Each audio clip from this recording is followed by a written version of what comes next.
राधे राधे। क्या आपको पता है राधा कृष्ण का प्रेम पूरे ब्रह्मांड में सबसे सच्चा क्यों कहा जाता है? चलिए जानते हैं इसके बारे में। एक बार की बात है, तीनों लोकों में, पृथ्वी, आकाश, पाताल, तीनों लोकों में चारों तरफ सिर्फ राधा नाम ही गूंजने लगा, जिसे देख नारद जी थोड़ा इरिटेट हो गए और वो सोचने लगे कि श्री कृष्ण का सबसे बड़ा भक्त तो मैं हूँ, परंतु कोई मेरा नाम ही नहीं लेता। जिसको देख वो सिर्फ राधे राधे राधे राधे रटता रहता है।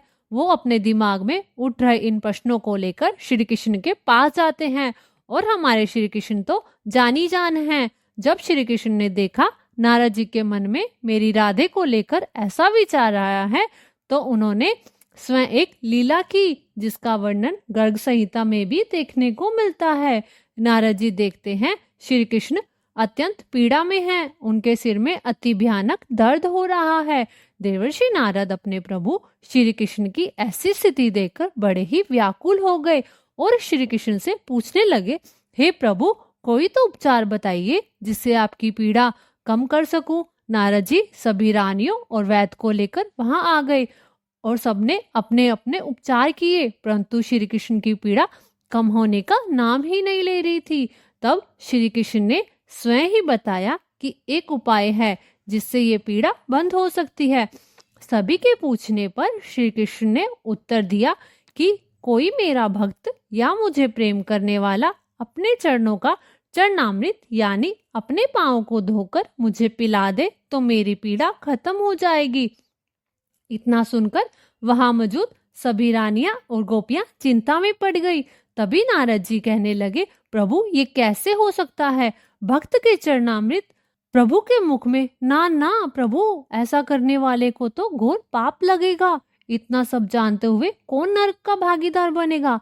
नारद जी ने रुक्मणी जी से कहा, परंतु रुक्मणी जी ने कहा, नहीं नहीं, मैं ये पाप नहीं कर सकती। सभी के मन में यही विचार उत्पन्न होने लगे कि ऐसा किया तो नरक जाना पड़ेगा। इधर श्री कृष्ण का दर्द ऐसा है नहीं होने लगा। देखते ही देखते चारों तरफ ये खबर फैल गई, तो राधा रानी से भी ये बात कैसे दूर रह सकती थी।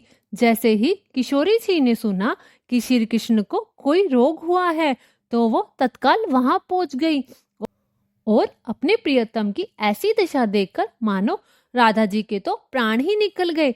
जब उन्होंने उसका निवारण का उपाय पता चला कि ऐसा करने से श्री कृष्ण की पीड़ा खत्म हो जाएगी, तो उन्होंने एक क्षण भी नहीं लगाया और बिना किसी चीज का विचार करते हुए अपने चरणों को धोकर चरणामृत बनाया और श्री कृष्ण को पिला दिया। जैसे ही श्री कृष्ण चरणामृत का पान किया तो वो बिल्कुल स्वस्थ हो गए और वहां मौजूद सभी लोग राधा जी को कहने लगे, ये क्या किया? अब तो तुम्हें नरक जाना पड़ेगा। परंतु राधा रानी इस बात से भली भांति वाकिफ थी कि ऐसा करने से उनको नरक तो क्या, उससे भी और कष्ट झेलने पड़ सकते हैं। परंतु श्री कृष्ण के लिए राधा जी ने किसी भी चीज का विचार नहीं किया। ये सब देख नारद जी हैरान हो गए। उनको मन ही मन बहुत गिलानी अनुभव होने लगी। जैसे ही उन्होंने श्री कृष्ण की तरफ देखा तो वो नारद जी को देखकर मुस्कुराने लगे। नारद जी सब समझ गए और राधा जी के चरणों में गिर गए और बोले, हे राधा रानी, आपकी जगह इस पूरे ब्रह्मांड में कोई नहीं ले सकता। तभी नारद जी राधा कृष्ण करते हुए वहां से चले गए।